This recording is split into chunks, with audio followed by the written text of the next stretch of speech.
Fuck. It just made me so nervous not seeing it. Anyways, yeah. So at the time you were saying Arlen Ness was not like he was just starting to blow up. Yeah, he wasn't the icon that he turned out to be for sure. Right. But he was just a good guy, and Arlen was an extremely inventive guy.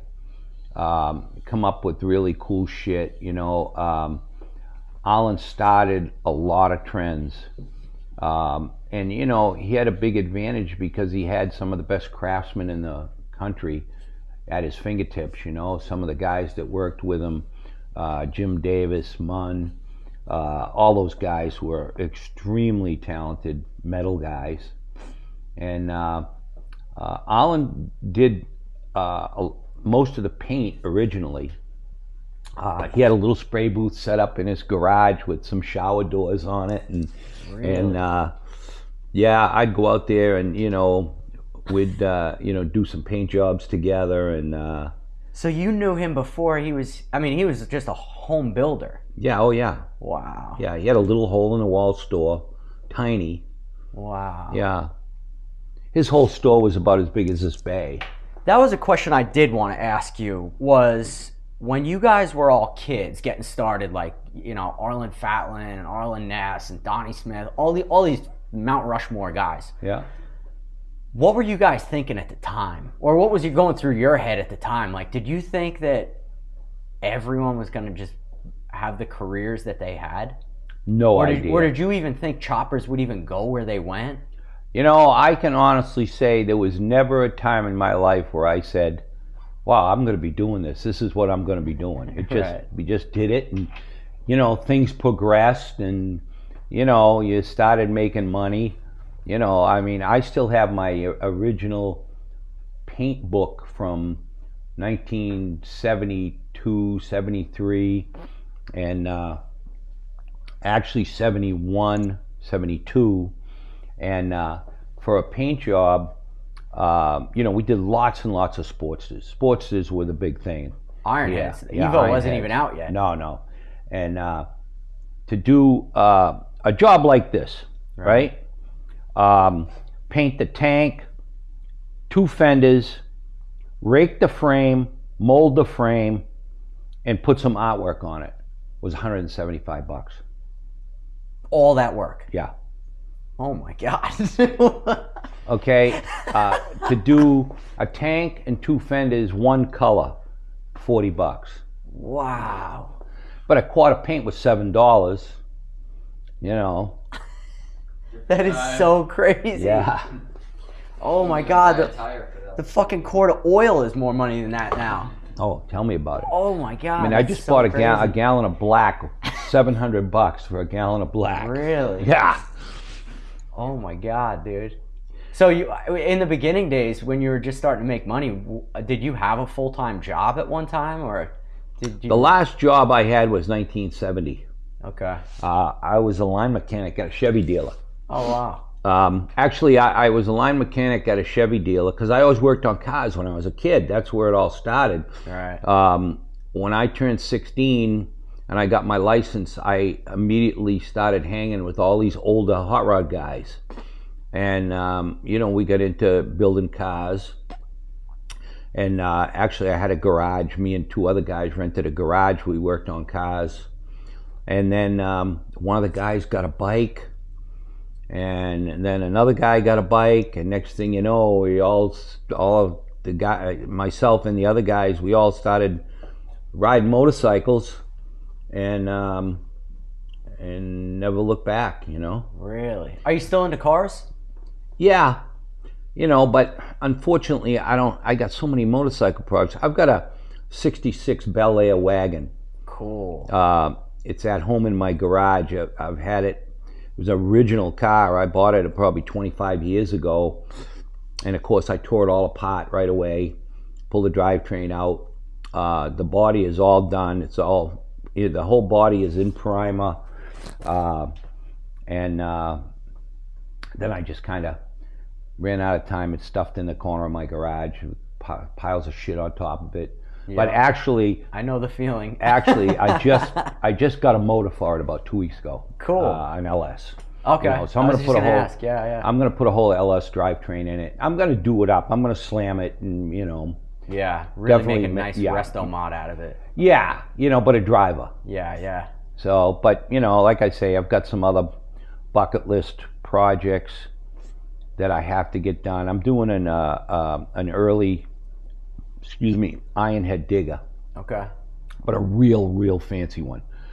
Something that was like a show bike back in the 70s. Cool. That's kind of funny now that I think about it. You're gonna replicate your own style. Yeah. Well, this bike Normally here, people are copying you. yeah. This bike here has got a lot of history. Yeah. I built that bike in 1978, and I sold it in 78, and I bought it back about 4 or 5 years ago, all in pieces. It was totally fucked. And I've redone the whole thing. I restored the whole thing exactly the way it was. It was on the cover of Street Chopper magazine. There's the What year was it on Street Chopper? 79. Wow. That's crazy. There's the original tank over there. This one on the shelf? Yeah. That's cool. That's the original tank. Wow, yeah, look at that. Look at that. That's crazy. So was this tank just another one started leaking and just No, turned that into... was when I bought it back. The tank was with it, but I didn't want to ruin the tank, so I did another one the same. It's Crazy. exactly the same. Every detail, I wish I had the magazine here, but every detail is just exactly the way it was in 78. That exhaust system, it's a Nest 2-into-1. Yeah. It took me 2 years to find that exhaust. So this was something that Arlen was making at one time? Yeah, we put those exhausts on in pretty much a lot of the bikes we were doing. A lot of FXRs, we put that on. Wow. Iron heads and FXRs. That's so funny that's kind of how things really were going for you, is iron heads and FXRs. Like, Yeah. that's something you don't really hear every day. Yeah, I mean, a bike like this, has got hundreds of hours, and I mean, it's not worth a whole lot compared to if it was a big twin, but I didn't build it to sell it. I built it to have it in the collection. How many bikes do you have in your collection currently? Or do you normally have in the collection? Well, between Jody and I, we probably got at least 25, Wow. at least. Difference is, I sell stuff. Jody doesn't sell. She doesn't want to sell anything. It's a luxury to have. Yeah. She's got, this is her 28. We're almost done with that. And she's got a completely original, true barn find 34 VL that we found in a barn that got knocked over in a tornado in Iowa. Really? So that's out at, do you know Tom Banks? You know who Tom is? No. Competition Distributors. Okay. Tom's got a museum in Pittsburgh, and her VL is, Tom's her teammate in the racing, and Tom's got a really cool museum, and a private museum, and so her VL is out there, and then she just bought a 39 knuckle, and then that 50 pan that's out there, that brown one, that's hers. Wow. That 50, I built that for myself in 2002, and I brought it to Daytona, and a guy came up to me on the street and said, "Hey, is this bike for sale?" And I said, "Yeah, it could be."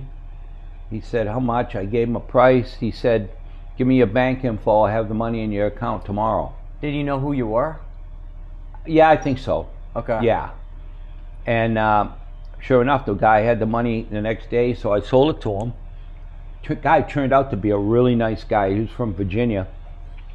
I built him 2 more panheads over the years, and then we got a call a year or so ago that he had passed away, and the family was auctioning off the bike. So we made him an offer, and they said no, it's got to go to auction. And then they called us a week later and said, "It's yours." So Jody drove down to Virginia and picked it up. It's a Damn. great bike. Damn. You know who Billy Coombs is? No. Boston Billy.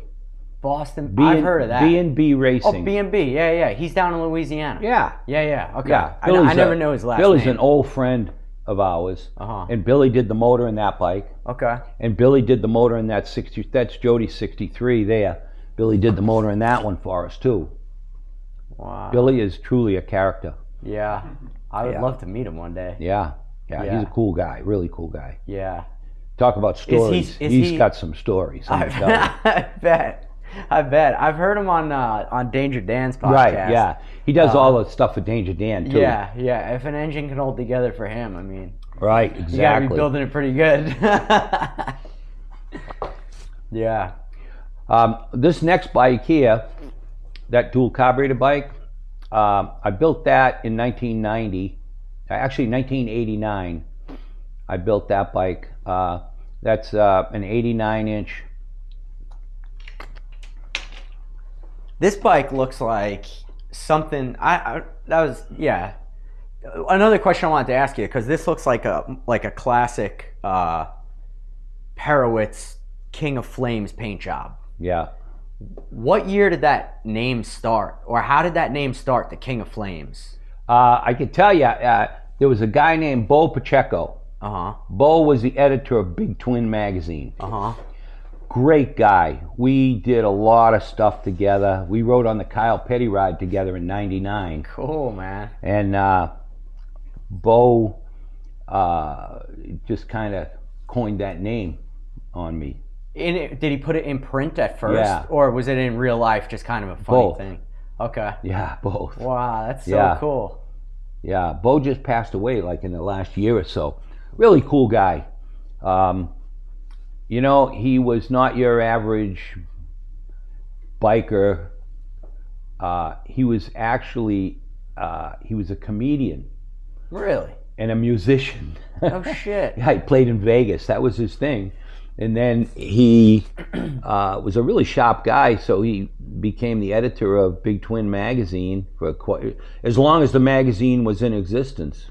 Wow, I wish I could have talked to him. And yeah, actually, I can remember the day we were out doing a photo shoot, and he told me about the internet. And I'm like, the internet? What?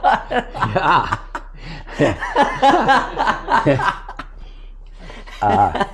You know, I had no idea what he was talking about, you know? The internet? What the heck's the internet, you know? Yeah. That is fucking hilarious. Oh my god. So how did he describe the internet to you? Well, I don't really remember. I just remember that I was very confused, you know what I mean?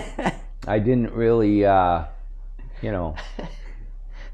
we were just entering the computer world, you know? Yeah, yeah.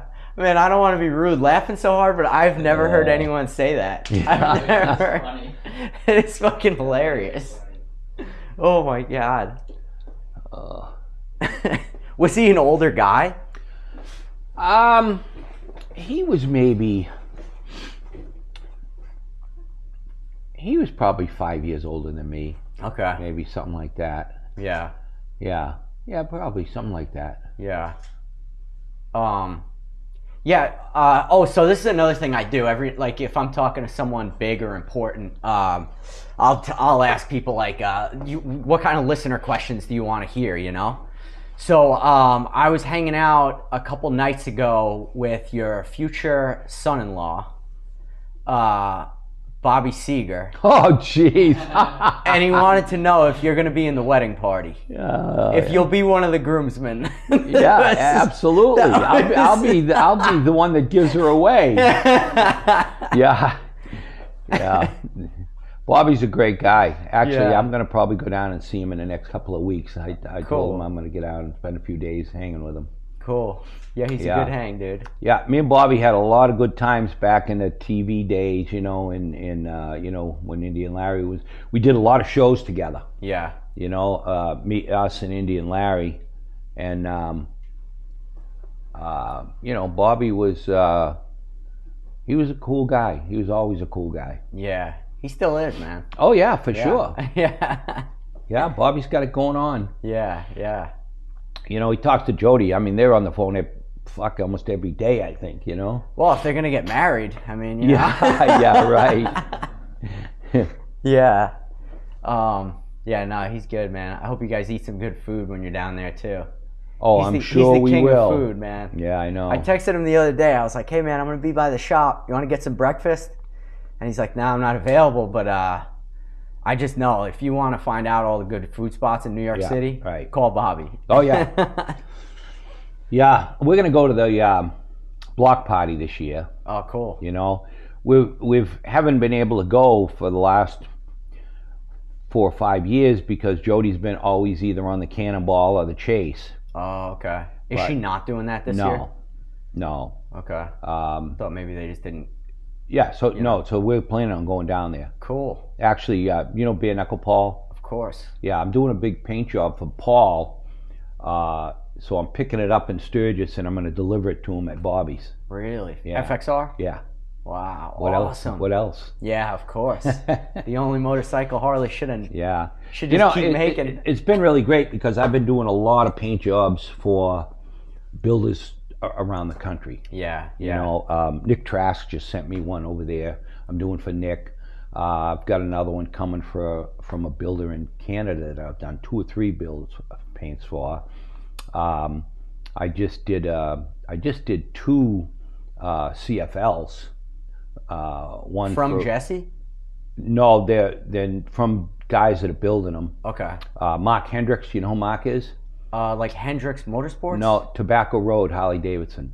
He's down in North Carolina. So I don't know him, but yeah, of course I know. Really good Tobacco guy. Road. Yeah. Yeah, he's building one. And then, do you know who Bobby Garone is? No. Well, you should.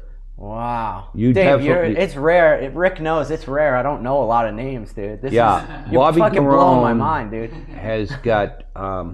Let me just pull this up. Okay. Before I even tell you anything, sure. I want to show you. Sure.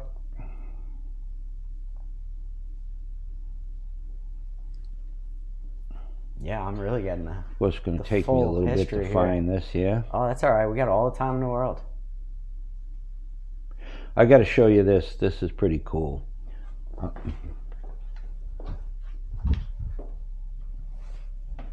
I just did a full restoration on this. Wow. This is a 1965 Harley Davidson M50. I've never even heard of this. Yeah, they only made them in 65 and 66. Wow. That's wild. Is this a personal bike of yours? Yeah, it's at my house. I put it right in the foyer of my house. Because it's small enough. A full-size bike is kind of tight. Yeah. So this thing is perfect, but it's all original. Wow. That is cool. Yeah, you don't see that outside the museum. No.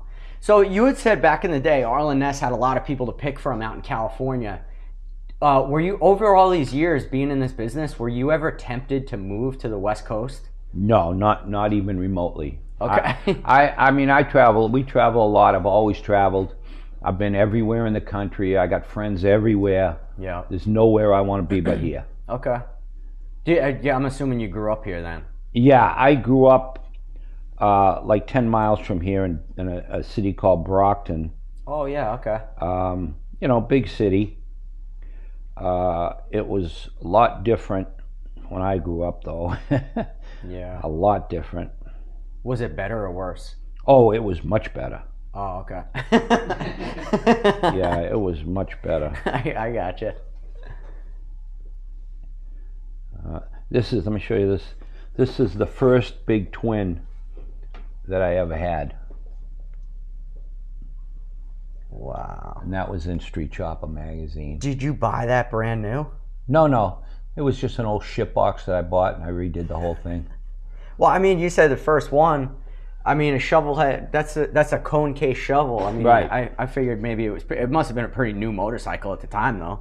Oh, it was in the 70s. Right. You know, but the first 10 years that I rode motorcycles, it was nothing but iron heads. Really? Yeah. Oh, my God. I didn't ride a big twin for 10 years into, you know, motorcycle, everything, because everything was Sportsters around here. Nobody had big twins. Wow. Even Alan Ness, everything we did was Ironheads. And then, you know, Alan started doing shovelhead stuff, and then I kind of led into it. Damn. Is that a regular 4-speed frame or is it a custom frame? No, this is a stock frame that I just modified. Damn. You know, I should know where this stuff is. 10 years of riding Ironheads. You must have been the world's best Harley mechanic back then. Well, you know, I was lucky because I was surrounded, you know, with, you know, good guys. And, you know, one of my good friends was a long-time Harley mechanic. And so, you know, we learned a lot. But, you know, the thing is, you know, it was, you know, there was so many guys working on bikes and you know, hacks. Yeah. You know, just, you know, a street mechanic that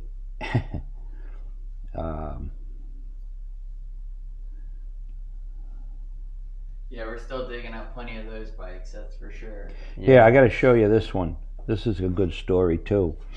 This is 1982, I believe. This was the cover of Street Chopper. Wow. In 82. I wasn't even born yet. Okay. Actually, no, it was before that. It was like 79.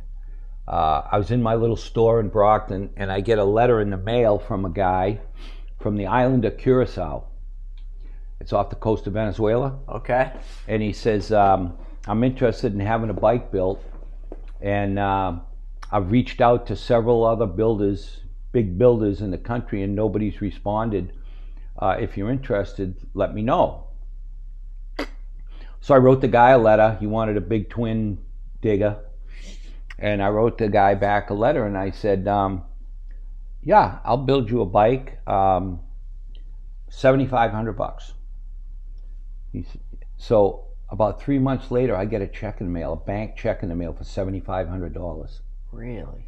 And said, here's the money, build me a bike. So I built him this bike. And so at that time, we started talking on the phone. I had never even talked to the guy. And so he came over, and he spent a couple days with me. He was just a little guy. He was supposedly an accountant for a grain company on the island. Okay. By grain, did he mean cocaine? Well, he said grain. Right. Right? So he took the bike, and I never heard from him again, right? About maybe 5 years later, it's a Friday night, I'm sitting at home with my wife watching Miami Vice. There's my bike on Miami Vice. That's crazy. It was an episode where this guy was a big drug dealer, and he had it up on the wall behind his desk. I'm like, holy shit, that's my bike, right? And it was on a lot. I mean, it wasn't just one shot of it. Right. You know, it was, you know, a lot of shots of that bike. And so it was like, wow, that's really cool, right? Well, that was it. Now we're talking in the 80s. Well, this past year, the bike shows up at Meekum.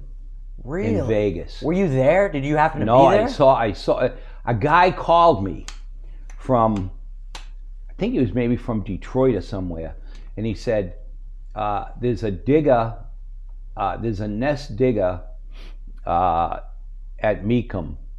Do you know anything about it? He had no idea. And so he sent me the pictures, and it had been repainted, and the guy changed the front end. Really? And so I went on to look at it, and it was a big bullshit story. It said it was featured on Miami Vice, and it said it was built by Ness, and, you know, it didn't have anything about me. Huh. So ended up the guy bought it. They called me. Damn. The reserve was like 60 grand. Guy ended up paying 20 Oh my God. for it. And since then, he tore it all down and repainted it, and he sent me pictures and stuff. But Do you wish you had bought it? It was, if I had bought it, I would have tore it all down and put it back to the way it was then. Right. You know, you know, to spend 20 and to have to put another 10 into it really wasn't, you know. Right, just wasn't worth it for you. Not for me. Speaking of that, I hear you guys are trying to buy up as many of your old FXRs as you could possibly find. Yeah. Is that a true rumor? Yep. I heard it from a pretty reliable source. Yeah, it is. and but you know, and here's this bike in Street Chopper. Wow, that's so cool. Look at that. That is awesome. It's super cool that you have the original tank too. Yeah. Crazy cool, man.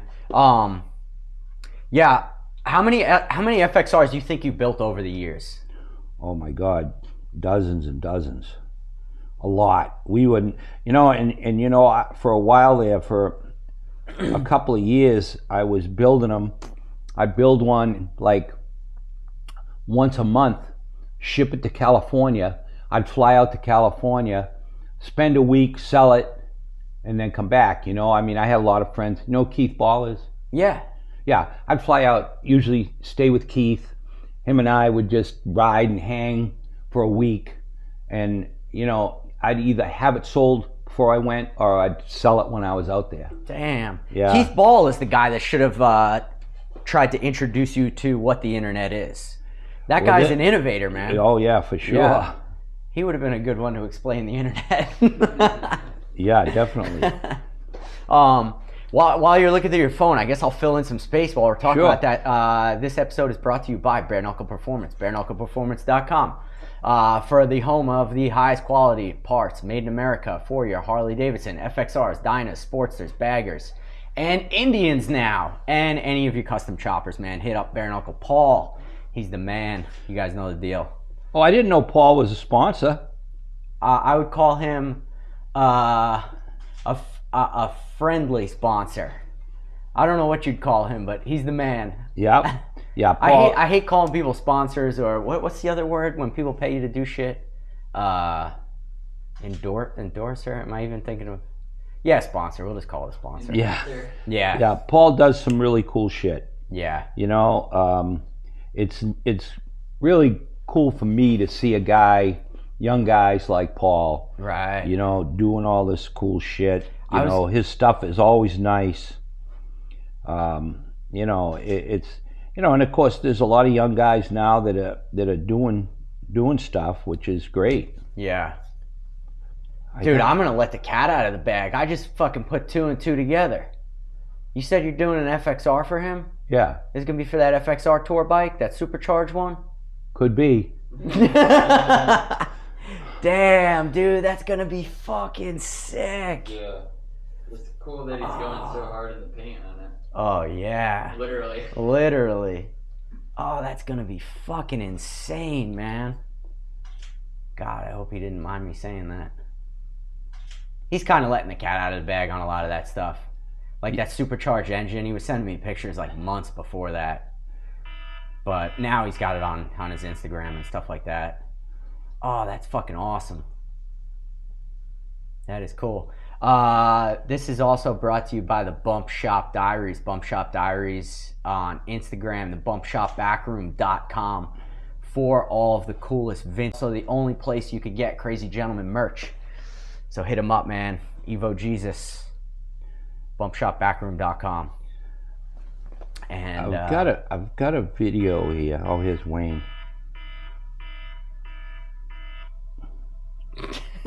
Hey, Wayne. Good morning. How you doing? Good. I just got finished mowing the lawn, so I'm dripping. Oh, okay. Hey, I'm here with an old buddy of yours. well, Glenn's buddy. Oh, okay. He's Glenn's buddy. I met him at Glenn's 4th of July party about 10 years ago. Ask him if he remembers a bike with green flames on it. Do you remember a bike with green flames? No, probably 15 years ago. 15 years ago. We're Back really in- testing you now, Wayne. in Carl Place. I failed the test. He failed the test. Oh man, Wayne, you failure. No, I'm doing an interview right now. Can I call you back in a little bit? Yeah. Have fun with the interview, and I'll talk to you later. Okay, bye-bye. You know, I had a really cool video. What's this, February 21? Man, I really want to find this video. You need to see this. All right. Also brought to you by, I may as well point the camera at me while I'm doing this. Yeah, also brought to you by Lexan-Moto.com for the best audio devices inside your helmet, dude. Listen to this podcast in your helmet while you're riding. Hit up the code word crazy at checkout for 15% off. And Rick, who else is this brought to you by? I usually do all this in the beginning, but we just started That's all right. You can do it. Yeah, jump right in. Oh, fuck it. This is brought to you by Rick, Chicken Fried Choppers. Hit him up, dude. chickenfriedchoppers.com. Oh, no. Hold on. Chopshit.com. Rick, we should start putting my shirts on your website. You can get my stickers there. Figure all that out. Man, I'm really failing on the advertisers. Rob and I just got matching tattoos in a camper van. Oh, Dave. You guys did? Okay, do you remember leaving the Gunstock Hill climbs? Yeah. And it was you, Jody, and John Jessup, and I stopped and talked to John and Jody for a minute. You were Okay. just kind of hanging by your bike. Yeah. We were literally on our way walking to our friend's camper that was doing the tattoos for us. Really? When you guys were getting ready to leave the Gunstock. Yeah. So what'd you get? We got matching Laconia 100 tattoos. Yeah. We wanted to get Oh, no Laconia kidding. 100 Yeah. tattoos. Huh. Yeah, so our buddy drew up the little chicken and a little Yeah. gentleman for us. Yeah. Cool. So when we go to Sturgis in Daytona in 18 years, we'll get the 100s there. Yeah, that's the plan. Is 100 Sturgis and Daytona tattoos also. Don't nobody be taking that idea either. Well, Out it's there. too late now if you already missed Yeah. Laconia. Oh yeah, and that's also why I brought it up too, man. You never know who's listening to these things, but if anyone knows of any old Perewitz bikes, any old Perewitz FXRs that Dave can buy up, let him know. I sent a picture to Jody the other day, actually. I went to buy an FXR like maybe 10 years ago, and this dude had a bike there that he said was one of your bikes. But Yeah. I don't know. I sent Jody the picture. I don't know if she showed it to you or not, or she's trying to keep that one for herself, maybe. Well, no, she probably. I mean, you wouldn't believe how many times I get. People say it's your I get bike. emails and calls all the time Yeah, about one of my old bikes. yeah, You know, yeah, I just bought a bike and they said you built it. And I'd say 75% of the time I didn't. yeah. Well, this is not what I was looking for, but this is. What were you looking for? I have a video Uh-huh. of this guy's place. Let me. Let's see what you got. I keep interrupting you, dude. I'm so excited to talk to you.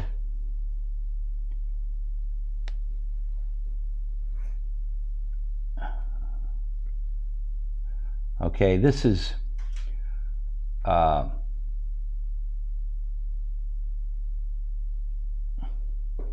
This is a collection in New York Okay. that is.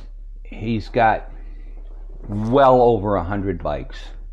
Well over 100 bikes. Just a private guy, not Yeah, a public. private guy. Wow. He's got every year panhead, What? and most of them are original paint. He's got up to 72, 74 shovel heads, original paint. And now he's collecting knuckleheads. He's got a 36 knucklehead. I wonder if I know him. And Can you tell me off air who it is, or no? Yeah, I already told you, and you didn't say you knew him. Oh, I wasn't even picking up on it, dude. These stories are jumping around so much. Is it off air? No, we're live now. Yeah. But, yeah. You know, but I mean, he's got easily 100 bikes now, easily. Wow. And then cars, he's got probably 20 $500,000 hot rods. Whew. Yeah, I mean, this guy's an old friend of mine. He's probably got 6 or 8 of my old bikes that I built for him. Damn. You know, in fact, there's a couple of plaques in here of his bikes, covers, that I built for him back in the 90s. Oh my God. But, you know, I'm sure I could probably hook you up to check out his collection. Does Bobby know him? Maybe just of him. Yeah. I gotcha. Okay. Wow, that would be like a dream come true to see something like that. Yeah, he's. I've sold him a lot of bikes too in the last. I had a friend of mine that had twin '67 Sportsters. He had a '67 XLCH and a '67 XLH. 67 was the first year of the electric start Sportster, and these two bikes, he had them. They were 67. He had them since the mid '70s. Okay. They're both absolutely mint perfect, but they were all chromed, and they were black with flame jobs, but original, 100% original stuff on them. Wow. Nothing aftermarket. So Bobby ended up buying these two bikes from my friend, and maybe 2 years ago, and they're in his collection. Wow. But yeah, I built him a really cool 56 Panhead a few years ago. That's his favorite rider. You know, it's a real rider. Wow. Hey, let me ask you this. You're kind of known for building bikes for a lot of famous people. When Hulk Hogan called you, did you think it was even him at the time? Well, Hulk Hogan didn't call me. Okay. It was Tony Carlini. Oh, okay. Carlini was best friends with Hulk. Really? Yeah, Carlini was a friend to the stars. Okay. Well, you said he was a rich kid, right? Yeah, actually, he Grew up owned wealthy. a Lamborghini dealership. Really? Yeah, in Newport Beach, California. Wow. Everyone famous would come through there. Yeah, so Tony had a lot of connections. So Tony called me and said, "Hey, Hulk and Brutus the barber, Hulk and Brutus want bikes built, you know." So I said, "Okay." So he was friends with a guy, Hal's Harley Davidson. They're in Detroit. Okay. And so Hal's shipped out 2 brand new 94 FXRs. Really? Yeah. And so we started on Hulk's first, you know, took it all apart. We stretched the frame.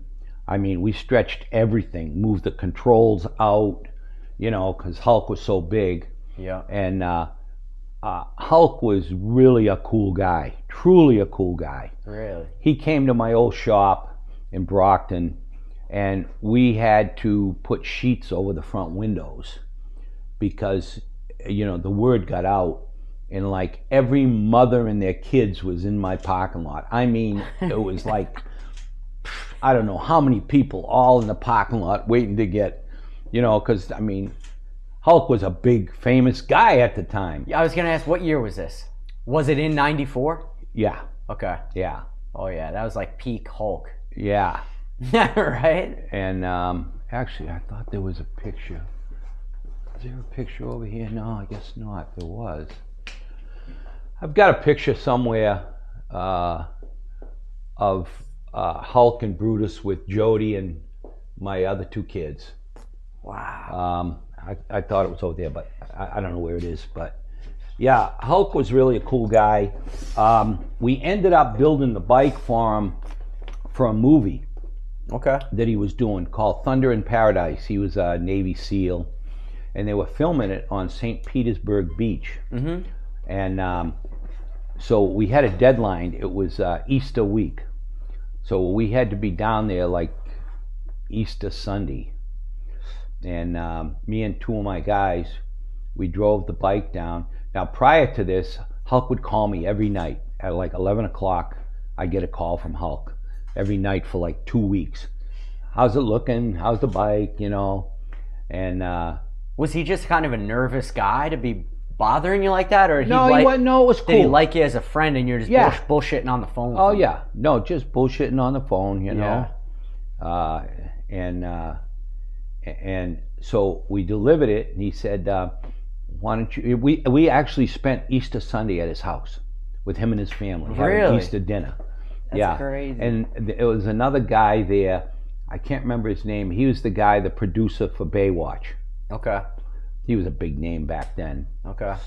Anyway, so Hulk said, why don't you guys hang around and be extras in the movie? And I said, okay. So we go to the filming the next day, and it's on St. Petersburg Beach, and it's this grass hut on the beach that was a bar. And there's me and my two buddies, and there's like a dozen wrestlers, and there's like 20 Hawaiian Tropic models. Oh, yeah. Right? Yeah. So we're sitting at this table, me and my two buddies, we're in the background at this table, and the producer comes over and says, hey, how far do those tattoos go? And I'm like, oh, they go up over my shoulder and down my back, you know. And he says, oh, really? He says, hey, cool, take your shirt off. I take my shirt off. He says, nah, you better put it back on. I didn't quite fit in with all those big muscle heads, you know? Yeah. But anyways, we had a good time. And then, you know, later that year, we built a bike for Brutus. Right. But we went to a couple of WrestleManias, and they had a WrestleMania in Boston, and I had 20 front row seats. What? Yeah. So I brought, you know, my whole family and everybody that worked for me and all my friends. And so they rented a bar for an after party, but it was strictly wrestlers and managers only. Mm-hmm. And they invited me and my two buddies.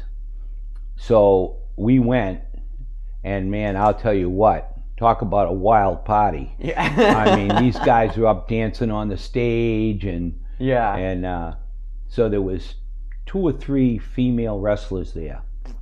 And so one of my buddies, he says to Hulk, he says, hey, why don't you introduce me to Lovely Lola, or whatever her name was, right? Yeah. And Hulk says, no. He says, don't go near her. She's nuts.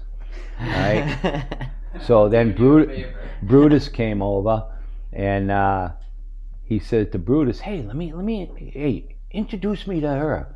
He says, oh, sure, come on over, right? He introduces my buddy, and he's a big guy, right, to this chick. And she gets right up to his face and says, I bet you think you're a tough guy, and grabs and rips his shirt right off him. Oh my God. Oh, we laughed, boy, let me tell you. But anyways, that was a cool deal. Yeah, that's awesome. Did you ever build any more bikes for Hulk after that? No. Wild, man. No. That is fucking wild. And it's cool that it was an FXR. Yeah. No, I mean, I built bikes for, I built a bike for Ricky Rocket. You know who he is? No. He's the drummer for Poison. Oh, okay. Built a bike for Ricky. I was good friends with Ricky, and I went and spent a week at his house in LA. You know, it was pretty crazy. Yeah. You know, and you know, we used to go to, you know, my kids were young then, so you know, we'd take them to concerts, and you know, we always, you know, I've never gone to a concert where I had to sit in the audience. You know, I've always been backstage, and you know, hanging with, you know. Actually, one of my good friends from Long Island, he's a tour manager for lots and lots of bands. Okay. He's out with Dave Matthews right now. Wow. But he was tour manager for the Stones one time, for Janet Jackson. I can't even remember how many. New Kids on the Block. When New Kids on the Block, my kids were real young. He got them to go up on the stage and dance with a bunch of girls Damn. for the band, and so yeah, it's in NASCAR. I built a lot of bikes for NASCAR guys. I was really heavily involved. You did a Tony Stewart bike, right? Yeah, I did. Actually, I did a bike for Tony, and I had a lot of fun with Tony. He's a cool guy. Yeah. I just talked to him not that long ago. Cool. But you ever starstruck by anyone that called you? You ever, no, I don't think so. No. Yeah. Pretty. No, not really. I'm putting you on the spot here. Do you got any favorite celebrities that you really became close friends with besides Hulk? Well, I became really good friends with a lot of NASCAR guys. Yeah. And Reuben Brown, you know who he is? No. He played for the Buffalo. He called me one time, and he said, "Hi, Dave. This is Reuben Brown. I play for the Buffalo Bills, and I want a bike built." This was in 2000, and I built Reuben 10 bikes. Oh my God. Yeah, we became really good friends. Wow. Yeah, and I still, see Reuben. But cool guy. He played for the Buffalo Bills for like 10 years, and then he played for the Chicago Bears for about 5 years. So he was a Pro Bowler. Yeah. And 10 bikes, man. Yeah. That is wild. Is that the most you ever built for someone? I built 10 bikes for a lot of guys, that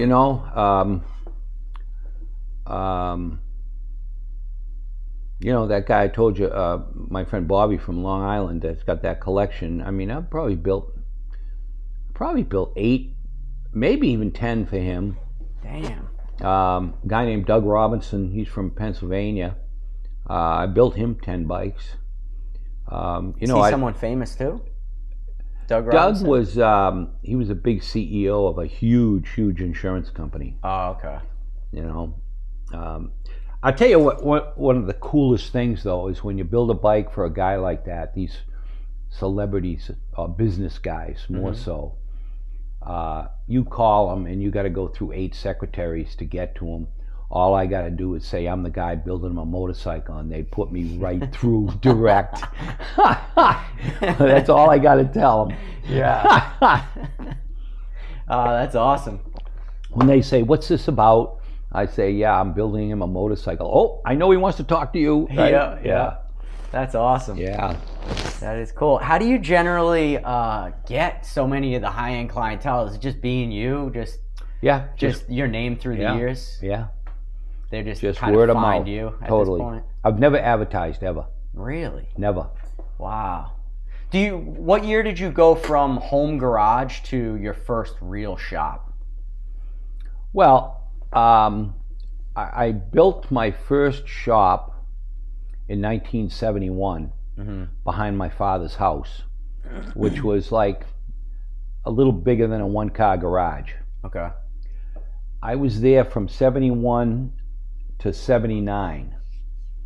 I opened my first store in 75, but it was just a little retail store. It wasn't any place we worked on bikes. Okay. And then when I moved to Bridgewater, where I live now, I built a big garage there, and set it all up for everything that we did. Right. So that was in 79. Was that the idea when you moved there, to set it up and work out of it as a business? Absolutely. Yeah. It's a pretty secluded area. My whole goal was to buy a house where nobody could see, the house or the garage. Right. I don't want people driving by saying, "Hey, there's where Perewitz lives. Let's stop by." Right. I've always been one that I don't personally like the garage, my personal garage, to be like the hangout. Yeah. Like that's where I want to get down to business, you know?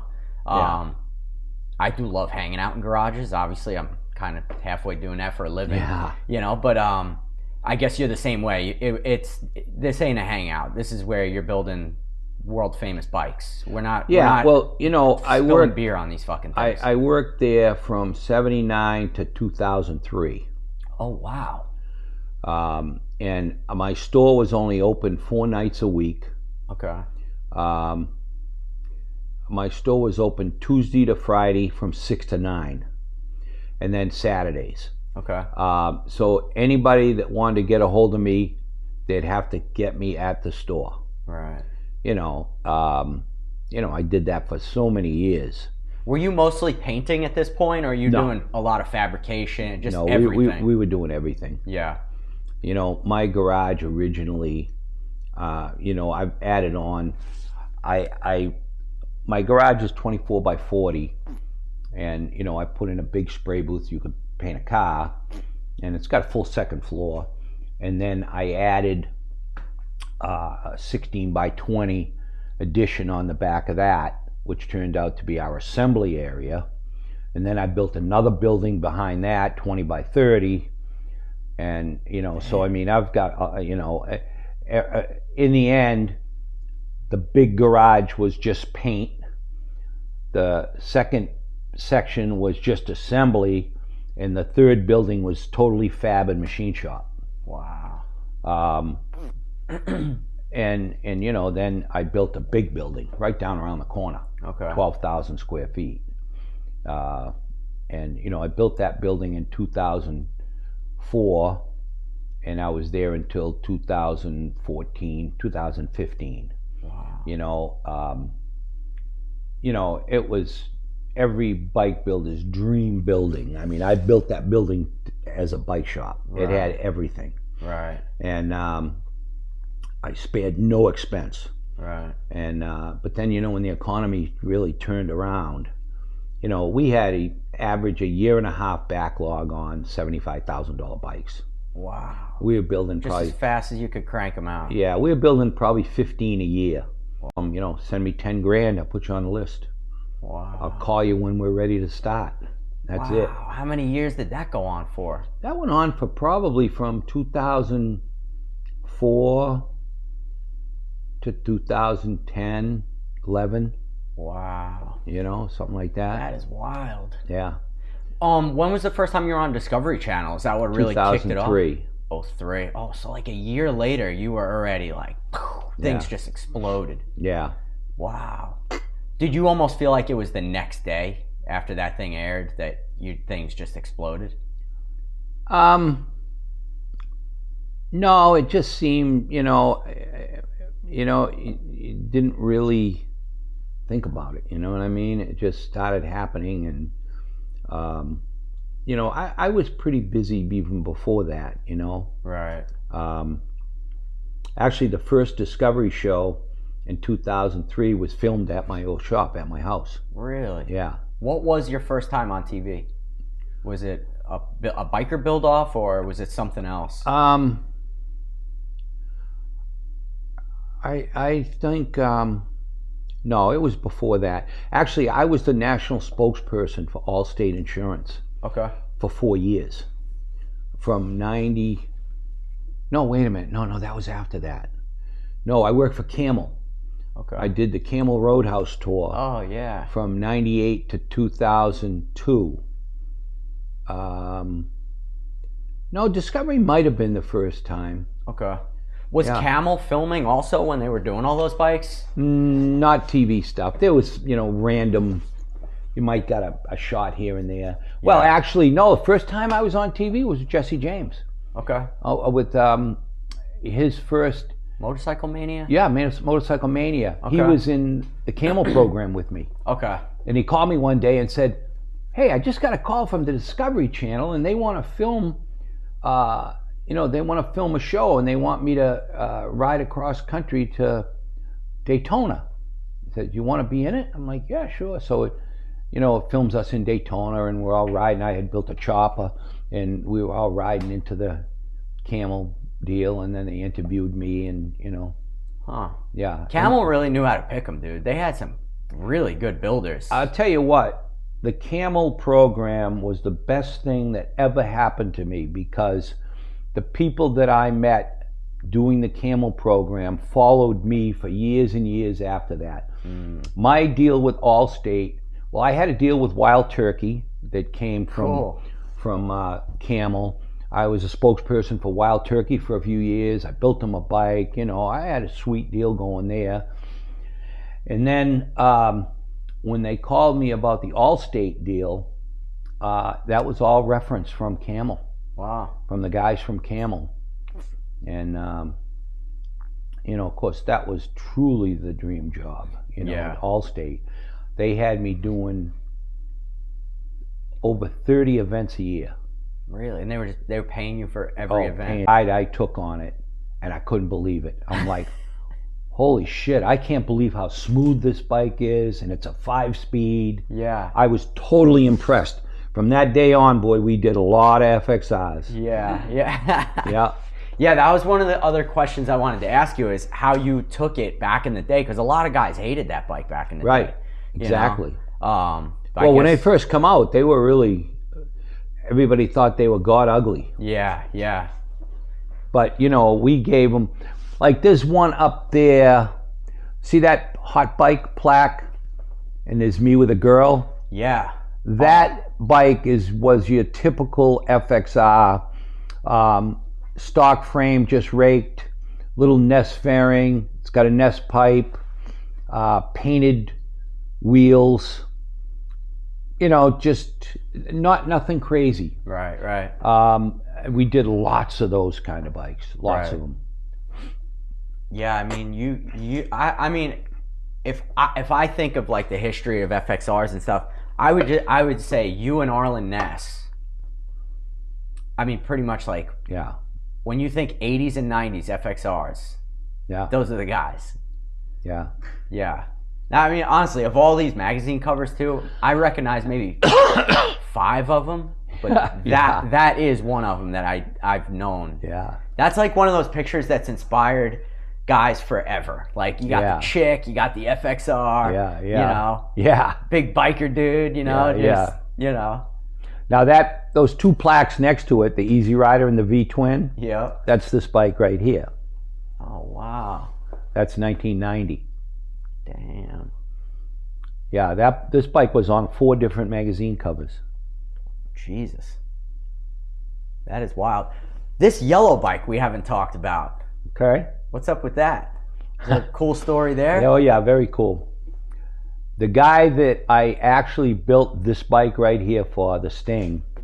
The Digger. The yellow Digger. Originally, the guy I built that for originally came to me and said, I want to build a new bike, the modern version of that. So I started building that. It's a Ness replica frame. It's the same frame as this, but it wasn't built by Ness. So it was built by a guy in Texas. Mm-hmm. And that's an R&R 131. It's got a Baker 6-speed crash box. Is that a 23-inch front tire? Yep. 23 front, Sirianni front end. That's a baby Sirianni. And, you know, we made the tank, we made the oil tank, we made the tree. You know, we made a shitload of stuff on that. I spent about 2 years building that bike. And the guy paid for it and told me just to keep it. Oh my God. Yeah. Yeah. Wow. Why did he? It's all about the build. Wow. You know, I'll tell you, I've seen that. Dude, that's crazy. I've seen that so many times. You can't believe how many bikes I've built for guys that had no intentions of riding them. It was all about the build. Wow. That is fucking wild. Do you follow NASCAR at all? Not really. Okay, well, there's a guy named Greg Zippadelli. Okay. He's Tony Stewart's crew chief. Okay. Right now, Greg runs the whole, Tony's whole operation. He's the general manager. Okay. Great guy. I built him a bike. You know who Ralph Shaheen is? That sounds very familiar. Ralph is the announcer for NASCAR and for motocross. He works for all the networks. Okay. Ralph's a really cool guy, a friend of mine. I built Ralph a bike years ago. And so he introduced me to Zippy. Zippy wanted a cool pro street done. And I was tipped off. Listen, you know, this guy is really, really fussy. You know, you're gonna have your hands full. So when I made the deal with Zippy to build him a bike, I told him, I said, listen, I'm not putting a time frame on it. I'll do whatever you want as long as you're not in a hurry. Right. He said, okay. So at the time, I was going to a lot of races. So I would go to a race. I'd always get there a day or two early. And I'd sit in there, holler, and, you know, just talk to Zippy. You know, I mean, I was friends with all those guys. And, you know, we'd talk about the bike, and he'd show me some pictures and stuff. So I started building the bike. Every 3 or 4 months, he'd fly up here in Tony's jet with a couple of the crew members. They'd come to the shop and would look things over. He'd make some minor changes. I mean, you know, he could make a 1/4 of an inch change on a fender, you know, I mean, really minute stuff. But, Right. you know, it was like a really, really cool relationship. Took me probably a year and a half, we'll say, to build the bike. I delivered it to him at the Daytona 500 one year, and I brought it over to the garages, up to his hauler, and, you know, he loved it.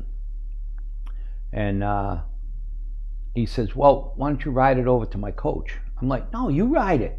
He says, no, go ahead, just ride it over there. He never rode it. Really? He said, you know anybody that wants to buy it? That's so crazy. It was all about the build. You know, people love being involved in that kind of stuff. I've had it happen a lot. But Dave, let's just say, just because it's just a round number, you charge this guy $100,000 for this bike, right? Yeah. Whatever the number. Yeah. Even if he wants to sell it, he's not going to get $100,000 for it. No. You know, the crazy thing is, I've built lots of bikes for $100,000. Right. But I could count on one hand the number of bikes I've sold for $100,000. Right. You know, Yeah, you can build yeah. bikes all day long for $75,000 to $100,000, but try selling them for that. Forget it. Right. You know, it's all about the build. You know, and it's all about that experience. Yeah, the experience and the personalization that somebody wants. Right. For their own bike. In the past 5 years, you would not believe how many Pro Streets I've bought back. Really? $75,000 bikes that are still mint for 10 or 15 grand. Wow. You know? What are you doing with them, though? Then I flip them for 20 grand, Gotcha. 25 grand. Gotcha. You know, I know what I really wanted you to say? Just taking the drivetrain out of them and eBaying the rest. yeah, no. Because that's what a lot of guys are doing with like those old I would- iron horses and shit. Yeah, you know, well, yeah, with those you know what I things, mean? Those yeah. production choppers. Absolutely, yeah. You know, you buy those things for $5,000 and you got a fucking sick drivetrain. Yeah, actually, 2 of my buddies just did that. Right. Yeah, Right. I just did a bike. A guy, a friend of mine was building a chopper, and he bought, you know, I don't know, it was an iron horse. I think it was an iron horse, a really nice one for $7 grand, Right. with a, you know, an S&S motor, a Baker transmission. Yep. So he pulled the drivetrain out to use in his chopper, and he had the whole rolling chassis. Another friend of mine who had an old Bourget, he pulled the drivetrain out of his Bourget, bought bought the roller from the other guy, and we built a bike for him out of it. Cool. Yeah. Cool. Yeah, those Bourgets were cool. Well, the aluminum frame ones, I was always fascinated by those. Yeah, they always broke. I would imagine. Yeah. I would imagine. I still always wanted to ride one, though. Yeah, they always broke. You know, Bourget had he was probably the second biggest manufacturer. Really? Yeah. Next to who, you think? Next to Big Dog. Big Okay. Dog was the top. They sold more bikes than anybody. Yeah. And I think Bourget was right behind them. Damn. Yeah. That's a lot of fucking bikes, man. Yeah. It was like 5,000-6,000. Wow. Yeah. Yeah, that's wild. Then they all went fucking down. Yeah. Well, so you've seen waves come and go, man. You've been doing Yeah. this. longer than both me and Rick combined are in age, probably. But did you ever see this, like when you guys were riding that high wave in the early 2000s? Did you ever see it coming down? Like, no, we never thought it was going to come down. Really? No, we didn't see that coming at all. Yeah. Really. Yeah. It's like, wow, this is great. This is gonna, we couldn't see it ending. Do we got to wrap this up? We got business to attend to. Hey, Greg. How you doing? Are you in a hurry, Greg? I have a few minutes. Okay. I mean, I could take care of Greg and come back if you want. It's Yeah, up to you we guys. could do that, man. It's up to you. It's your All right. world. I'm living in it, Dave. All right. Yeah. So she, ran it up and down to first and second, a few times and got used to it. Ended up, by the next day, she set a record up there. Really? She ran 164 Wow. and set a naked bike record. So we went home and then we started building the body. We got the body all done and then we went to Bonneville. We get out to Bonneville and,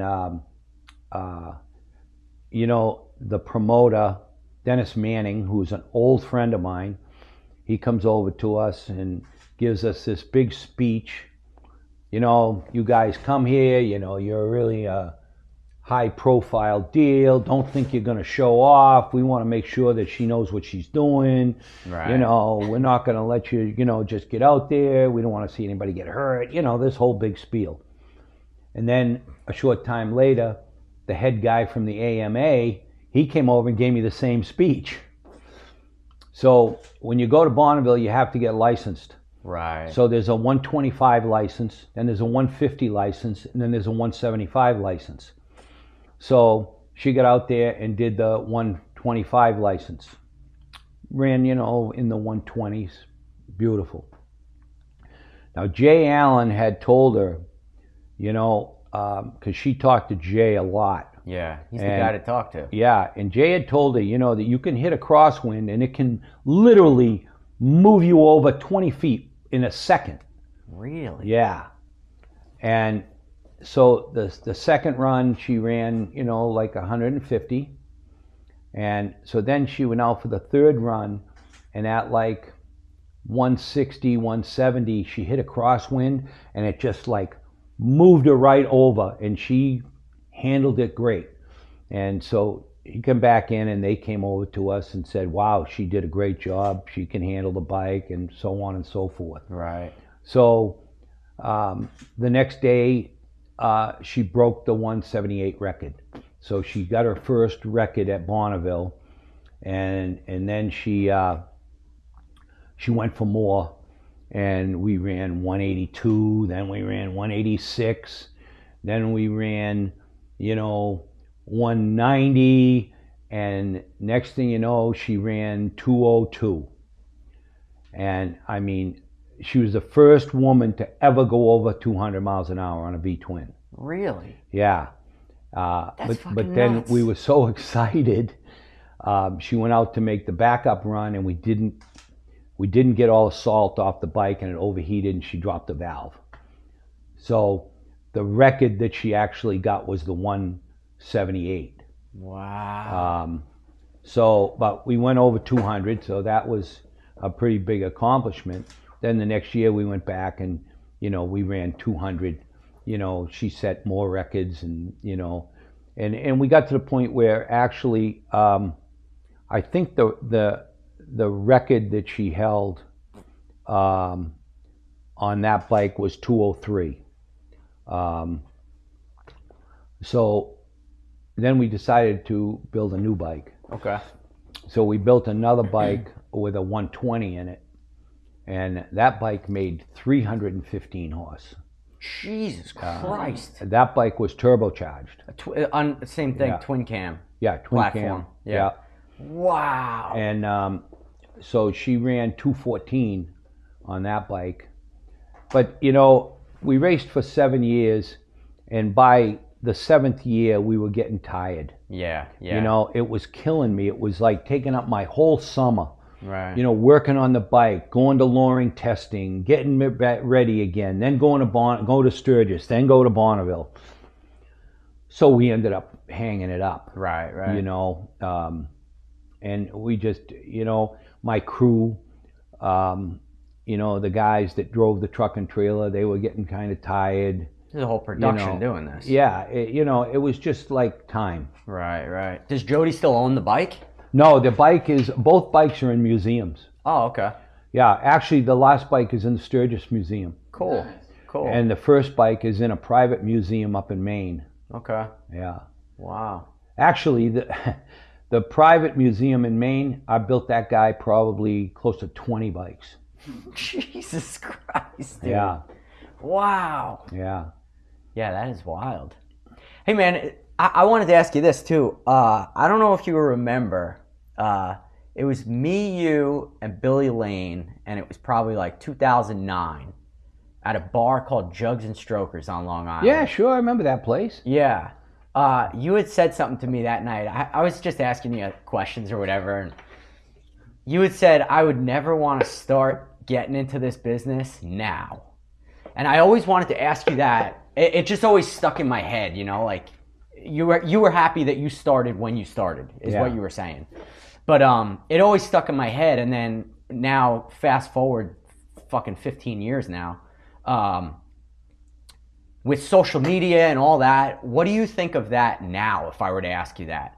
If you were to start in the business now as a young man, would you say, like, still way too hard, you'd rather start in the 70s? I'd say forget it. Yeah. Yeah, you'd still say forget it. This is a very, very hard business to make money at. Yeah. You know, we could never make a living if we had to earn out of this shop. Right. We have so many different deals going on, promotional deals, and you know, paint shows, and you know, we've got a lot of stuff going on. Right. You know, just make money. make a little here, make a little there, and then before you know it, it actually supports but, you the know, business. this is a very, very hard business to make money at. You know, you got to spend money, and then you hope to get it back, and then you spend a little more, and you hope to get it back. You know, you buy, you know, you're building a bike for a guy, and he's supposed to come in next week to pay you, and you know he's good for it, but 2 or 3 weeks goes by, and your bills are piling up, and it's always catch up. Right. It really is, you know. You know, like the guys that you're going up to see, Easy Company. That's what it is, Easy Company. Yeah. You know, I mean, I don't really know those guys, and you know, they're a younger crowd, and you know, I'm sure that they're surviving, but I doubt if they're making any money to speak of. You know what I mean? I don't think anyone's making any money to speak of. No, really. I mean, it's an extremely difficult business. Yeah. Really is. I mean, I've got side deals going all the time. Yeah. You know? I mean, I've got so much extra parts. I mean, I got parts everywhere that you know, and I keep saying, and recently, just in the past couple of weeks, I'm saying, I got to start selling stuff. You know? Yeah. I mean, I hear that one a lot. Yeah. What you said earlier when you said that you were grabbing those big dog bikes or whatever to flip those. Yeah. It seems like no matter where you are at in the industry, you know, a nice little bike flip, you know, nobody's sticking their nose up at that, you know? Yeah. Yeah. You Nice. always just grab those up when you see the deal because you got it, you know. Yeah, that is Covered crazy. so far ahead. Yeah. I mean, I've always got bikes I'm going to flip. Like that Panhead there, that red one. Yeah. I built that like 2 years ago. It's all brand new. The motor doesn't have 2 miles on it. Wow. You know, and I was really into building that bike, but when I got it all done, I kind of lost interest. Is it an S&S engine? It's Or the real Harley? STD cases and STD heads. Okay. Yeah. And you know, it's a cool bike. It's different. You know, and I'd sell that, but you know, I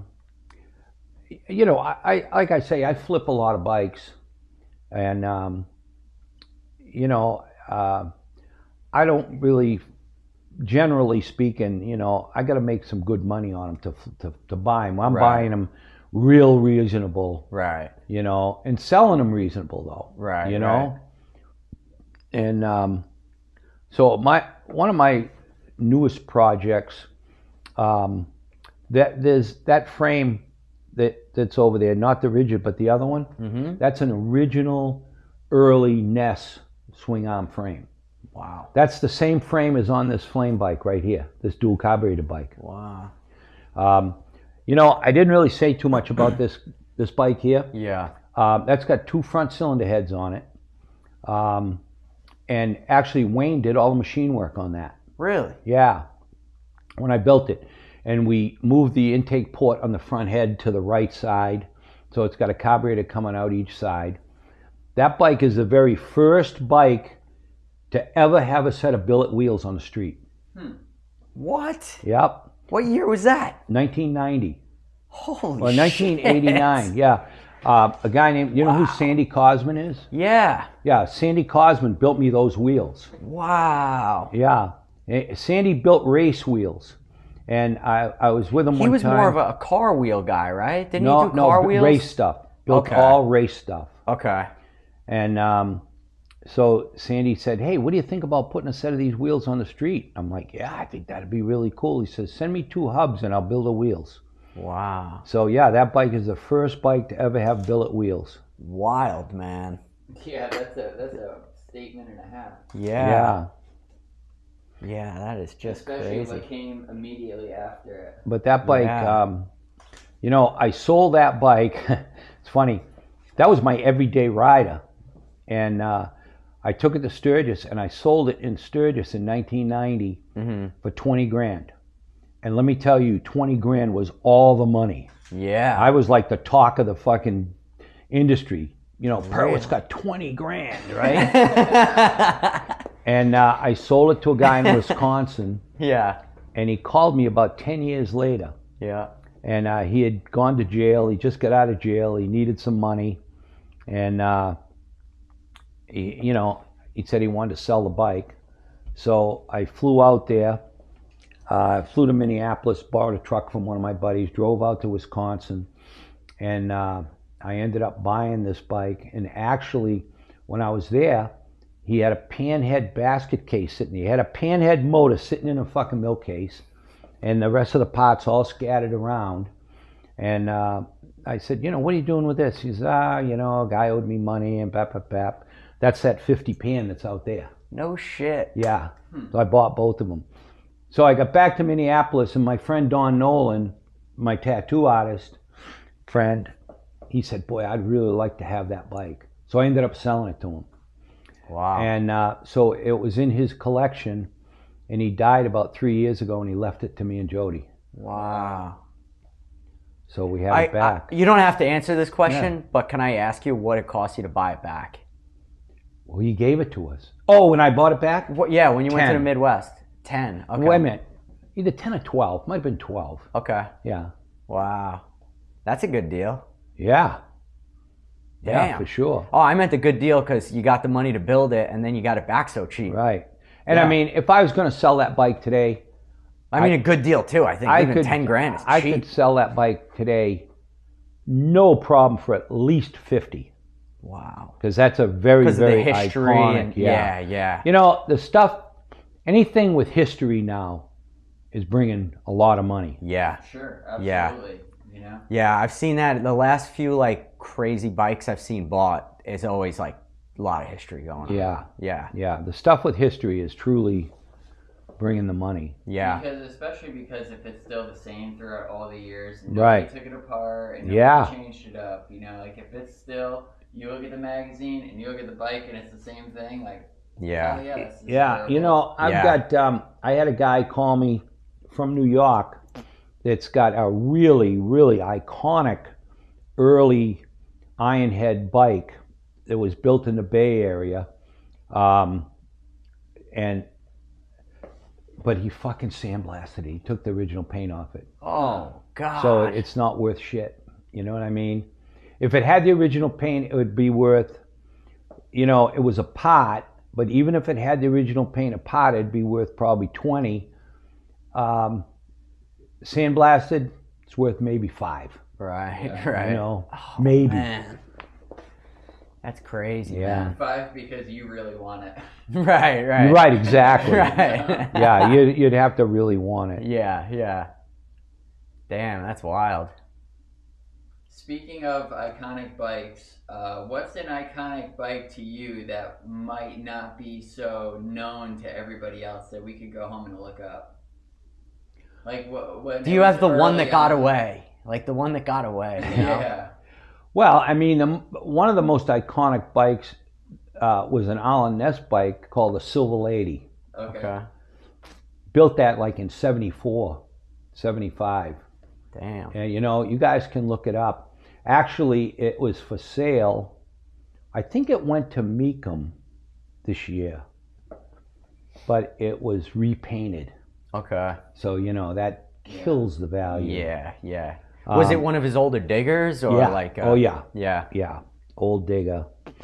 You know, and I was involved in a lot of that stuff, you know, because for quite a few years, our annual deal was me and Donnie Smith and a few other guys would fly out to Arlen's for the Oakland Roadster show. And we'd go a week early, and we ended up working 12 hours a day at Arlen's garage to finish up whatever project he had going on. Damn. You know?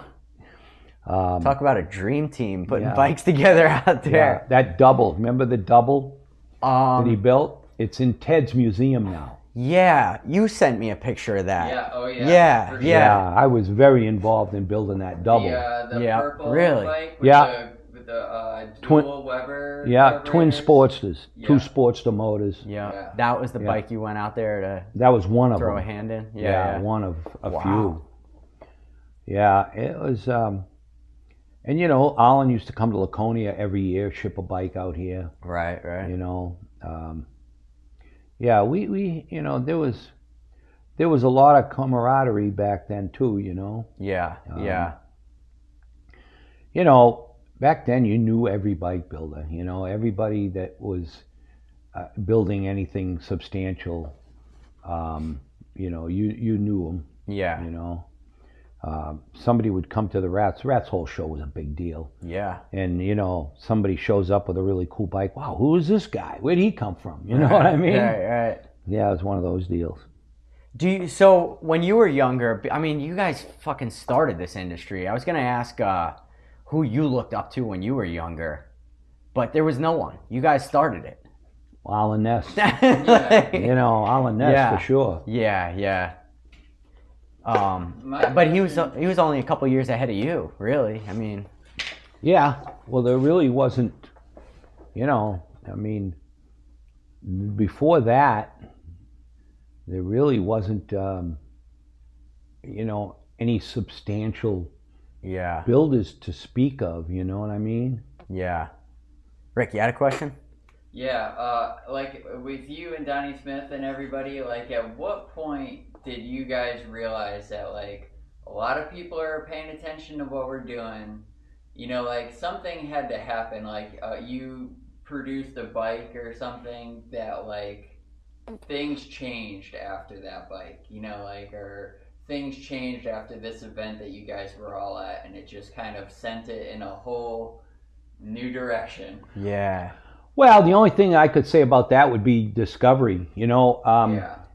You know, there was 2 things that happened because of biker build-offs. You either started a product line and you pursued a product line, or you promoted yourself. I promoted myself, Okay. and it paid off big for me. There wasn't many guys that did that. Okay. Most of the guys either disappeared or they tried to promote a product line. I did really, really well promoting myself, and after the first biker build-off, I was doing shows. You know, I was doing shows at least 1, sometimes 2 a month, and they were paying me anywhere from $5 to $10 grand a weekend. Damn. To Just to come- show up? Yeah, just to show up, sign autographs, give away posters, and you know, just be a celebrity, so to speak. Yeah, it was awesome. I mean, you know, we didn't do any shows that we weren't getting paid big money for. Damn. You know, it was awesome. You know, minimum of $5,000. Wow. Some of them were as much as $10,000. Oh my God. Yeah. And you're talking about not just the major Sturgis, Laconia, Oh Daytona. no. You're talking about like just regional shows. all over. Oh yeah. Oh my God. Yeah. I mean, I did a series. There was a guy from Massachusetts that was a show promoter, and he did a show in Boston. He did a show in Hartford. He did a show in Pennsylvania. He did a show in New Hampshire. He did like 5 shows over a 3-month period, and he'd pay me $5,000 every weekend, plus hotel rooms, Right. plus meals. You know, yeah, That's it was wild, man. Yeah, it was really, and you know, I'd have to say I was the only one that really pursued it and did a good job. Okay. Like Billy Lane, you know, they everybody wanted to have Billy Lane, but he was such a bad drunk Oh yeah. that, you know, he wouldn't He show was up. he was a wild child. Yeah, Billy would show up drunk. Yeah. You know, he would leave early. He'd come late. You know. Yeah. Yeah. I mean, that was before Billy really got his shit together. Right. Right. Yeah. He was just a maniac. Yeah, kid. I mean, Billy's doing really well now. But when Discovery got him, he was like fucking 30 years old. Yeah. Oh He yeah. was a fucking maniac kid. Yeah, oh yeah, me and Billy have talked about it. In fact, I did an interview with Billy for a podcast not long ago, and we talked all about that whole thing. Yeah. Oh, I'd love to listen to that. Yeah. What which podcast was that? Oh, I don't know, something he was doing. I don't even remember. Okay. That's funny, man. I'd love to hear that. Yeah, I'm sure it'll be easy to find. I talked to him in Sturgis this year, and he said he still has that sticker from that night in at Jugs and Strokers. He goes, "Yeah, that sticker's still on my toolbox." Yeah, Jugs and Strokers was a cool deal, you know. There was the owner. What was the owner's name? Greg. Greg, yeah. Yeah. Yeah, he really bent over. He was fucking and the great, reason dude. I was used to love there, that guy. the reason I was there was because I was doing a show for PPG. Right. I think know? that was the same for at the Jacob Javits Center. You were in the city that night, right?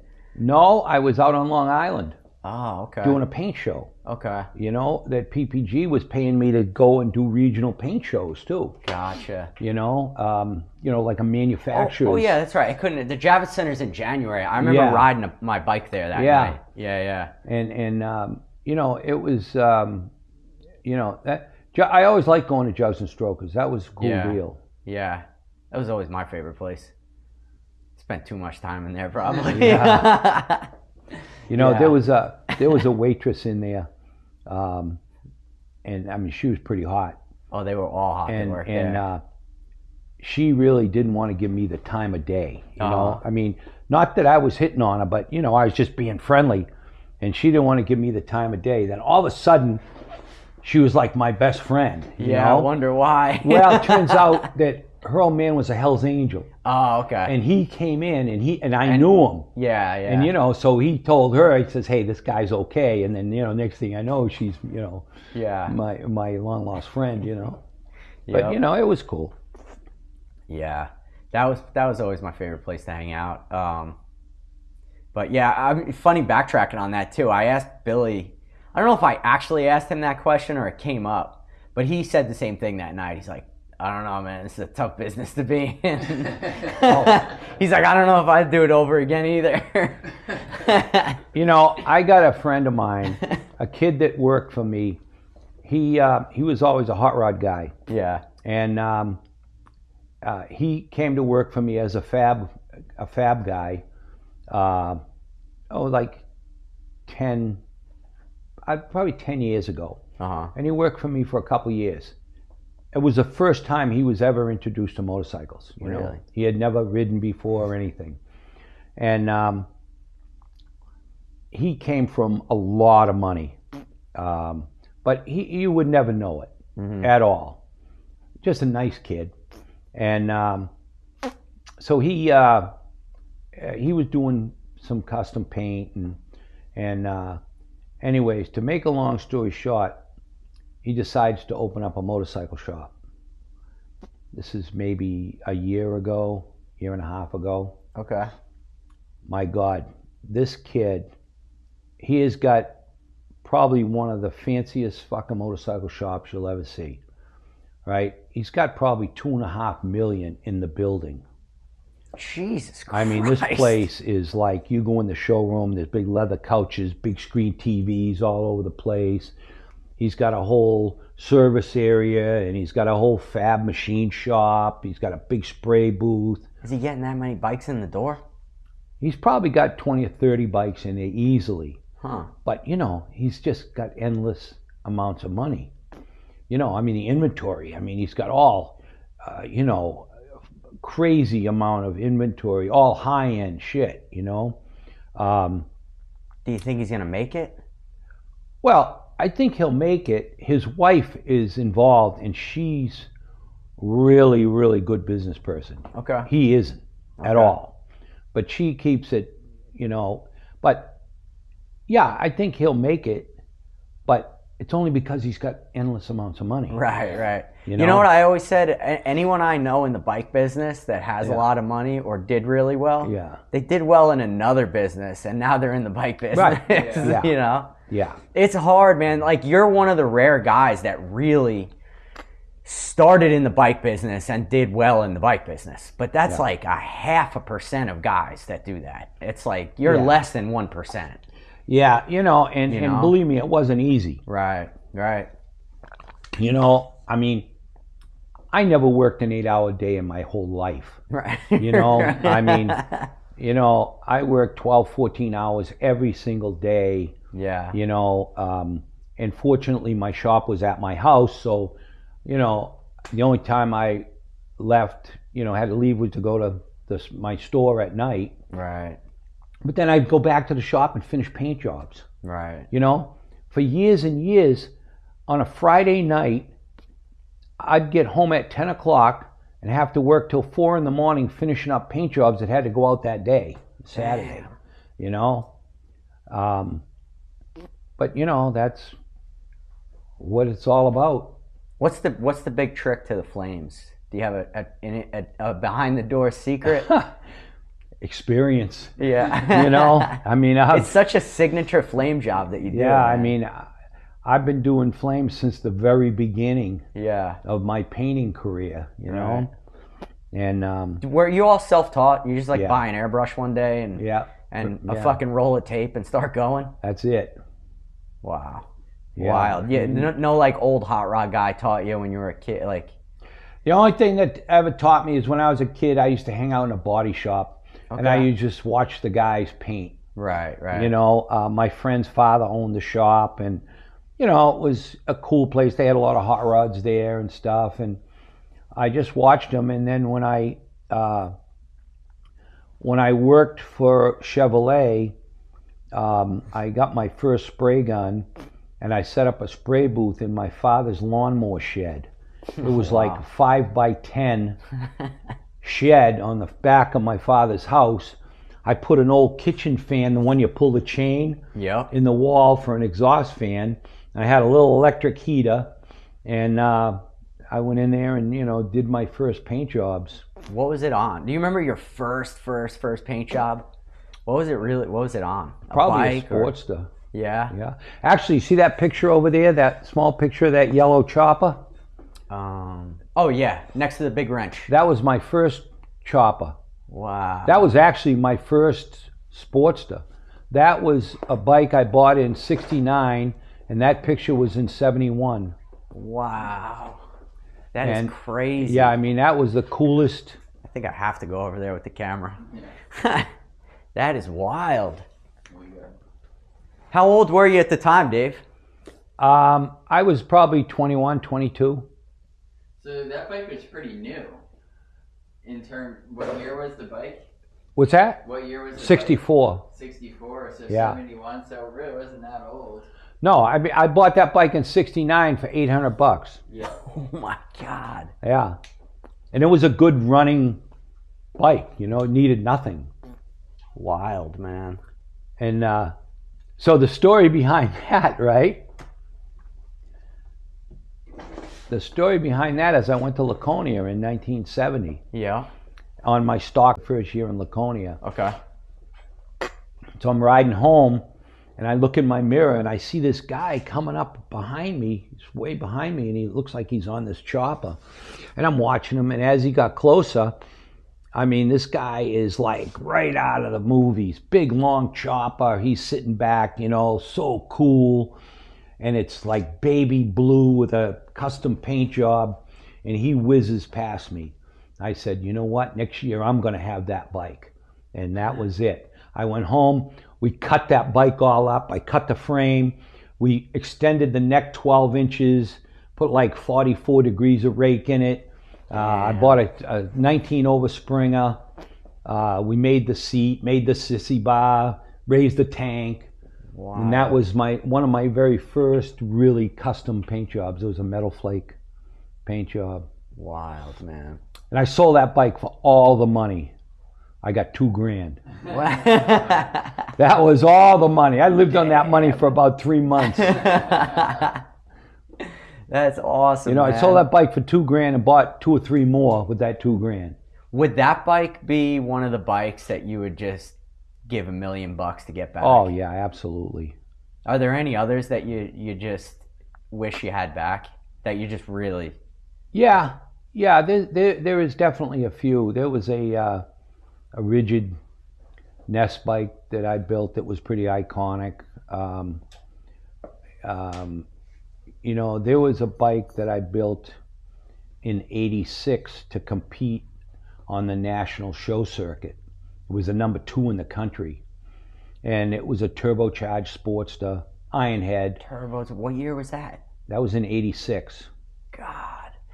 Even seeing this, like the supercharged bikes, like all these radical engines that you were doing back then, like there was nothing off the shelf. There was no advice from like the fucking internet. Actually, that's crazy, man. That third plaque, what year is that? I can't see that. 78, is it? Yeah, 78. That's a turbocharged Sportster we built. Wow. The yellow one. How did those bikes run? Like shit. Horrible. I love it.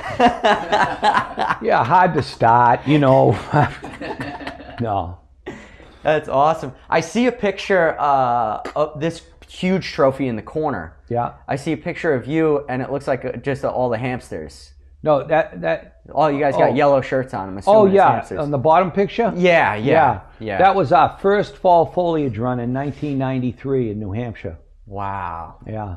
How long have you been a hamster? Since the start, I started it. Oh shit! I didn't know that. Yeah. Holy fuck. Yeah, me man. and Alan Ness, Donnie Smith, Ed I Kerr. never knew the history of it. We were the ones that started it in 1978. Oh my god. Yeah. Wild, man. Yeah. Wild. I just I don't know if it's next week, but it'll be in the next week or two. Auction items, and we added to our little banquet thing, and so the last 2 years we've given them between 40 and 50,000. And then last year, Ed Kerr, you know who Ed is? No. He's from Pennsylvania. He's one of the original Hamsters. Okay. And Ed, you know, wanted to raise some money for Meals on Wheels in Spearfish. You been to Sturgis? Oh yeah. Okay, Last so you year. know where Spearfish is. Yeah. I got a friend in Spearfish too. Yeah. Spearfish is just a nice little town. Yeah. And their Meals on Wheels for the elderly and the veterans, their budget was like $6,000 for the year. So we decided to, you know, help them out. So the last 2 years, actually, we've given them about 15 or 16,000 each year. So they're jumping out of their pants about that. Yeah, exactly. Wow. Yeah. So in this year, we're gonna do a lot this year. The museum, you know, I'm working with the president of the museum, a good friend of mine. So we've been going back and forth. I've been on the phone with him every day this week. And I mean, we've got some incredible shit that we're going to auction off. You know, David Yule, donated a whole painting. I love his stuff, man. Daniel James donated a whole painting. Wow. And Scott Jacobs is donating a special painting that he did for Harley Davidson only. Damn. We've got those 3 paintings. Polaris donated a brand new Victory Cross Country that was the last bike to come off the assembly line. Damn. Wow. Yeah. That's pretty crazy. You guys are going big this year. Yeah, so those 4 items, I'll auction those off at a live auction. Wow. You know, at our banquet. You know, and I mean, you know, people think that, you know, to be in the Hamsters, you got to be a millionaire. Right. Which is not true at all. Right. But there are a lot of wealthy guys in the Hamsters. Right. And I'll tell you what, those wealthy guys are very generous too. Right. You know, the money that we've gotten at auction, when I do a live auction, is just crazy. I mean, you just laugh, you know, it's so fucking crazy. Yeah. You know, a guy had a 20-year silver pin, 20-year Hamster silver pin, which pretty rare. We auctioned it off a couple years ago. I got $5,000 for it. Damn. You know, and the guy that won it said, "What did I get anyway?" You know, they get tied up, they get wrapped up in the auction. Yeah. In bidding, and they don't even know what they're bidding for. They know that it's going to a good cause, and that's all that counts. Right. They don't care. Yeah, That's the number one thing I would say about any bullshit you ever heard about the Hamsters is it's a rich guy club. But I've got an opportunity to meet a handful of you guys now, and that's like the one thing I tell people. I'm like, it's not, man. No, it's definitely not. The charity aspect is what I got the most out of it. From what I understand, is, you know, you guys are a very charitable organization. Yeah. You know. Yeah, for sure. And, you know, and we are because we can. You know, that's simply what it boils down to. Right. You know, we can help people out, and it, you know, it's no sweat off our ass. Right. You know, and I'm really good with that. You know, I'm good promoting it, you know, within the group. Yeah. I mean, you're helping 2 special needs kids today make a podcast. Yeah. Oh man. No, I'm just joking. But so how long is your normal podcast? As long as they go. Like this, I haven't even been keeping track because this thing's been in and out and everything. But this thing's been good. So you'll do this all in one shot? Oh yeah, this will be one big show. I've done a few 2-part shows. I think I did a 2-parter with Beaner. Yeah. Do you know Dump Truck, the promoter guy? Yeah. I don't know. That's why I don't know when his is coming out. Maybe next week. Who knows? Him or Tony's. But his is going to be a 2-part also. Yeah. But I don't know. You want this to be a 2-part? No, I don't care. I'll give people a 2-part teaser. Listen, you do whatever you got to do, you know. So listen, if you don't mind me asking, how do you make money doing this? Well, I got you don't seriously for years you don't. I'm like just getting into the money thing. Yeah. Patreon, people donate, and then sponsors and stuff. Right. I don't really want to divulge too much, but I just contacted a few biggies, so I'm hoping to really make some money coming now. How many viewers do you have? It depends, man. It depends on the episode, the guests. Like the crappier guests, and I'm not going to name names, but they won't even go 1,000. But I mean, how many good guests? How many people like on your site follow you? I'm up to like 4,500 now on Instagram. Rick is the big dog on Instagram. Are you? Yeah. What's your thing on Instagram? Chicken fried choppers. He's the big dog, dude. Yeah, it's going pretty good, you know, and I mean, it's just been. How many followers do you have? Like 130-something thousand. Yeah. I think we've got on Perewitz Cycle Fab, I think we've got 150,000. Really? Yeah. Holy shit. And I got 20-something thousand on my page, and Jody, she's really building hers up. Yeah. Damn. Yeah. That's crazy. I don't really pay attention to much except Rick's. Yeah. Because I get a kick out of it. I knew him when he started it. So I get a kick out of what it's up to. Chicken fried choppers, huh? Yeah. But the podcast thing, man, you don't make much money. And it's weird, like some of the episodes that I don't think are gonna do good, you look and you're like, Yeah. dude, this thing got fucking 3,000 views this week, you know, or Yeah. like the FXR division guys, they got 6,000. Yeah. I didn't think that thing would do shit. Like, no offense to them if they're listening. Like, I know they listen, but I some of the episodes, I'm like, I don't know, it'll just be an average episode. Sure. You get 800, 1,000, 1,200, It's and then definitely a out labor of love. nowhere, you know, you just get a big hit. But even like what I do, you know, going around and taking pictures of motorcycle shops and documenting everything, you know, Yeah. I think that that's the biggest, most important part of the podcast deal is getting your story, you know what I mean? And like Yeah. having these conversations and, you know, like hearing about all these bikes and I mean, it's really cool, you know, like Yeah. I mean, we're all here for a reason for sure. Yeah, you know, we do a show every week called Chopper History. Okay. Thursdays from noon to 1. Okay. And, you know, we have a guest on every week. How did I not know about any of this? Yeah. I gotta We've been get on doing this. it a couple of years now. Okay. And, you know, it's the same thing.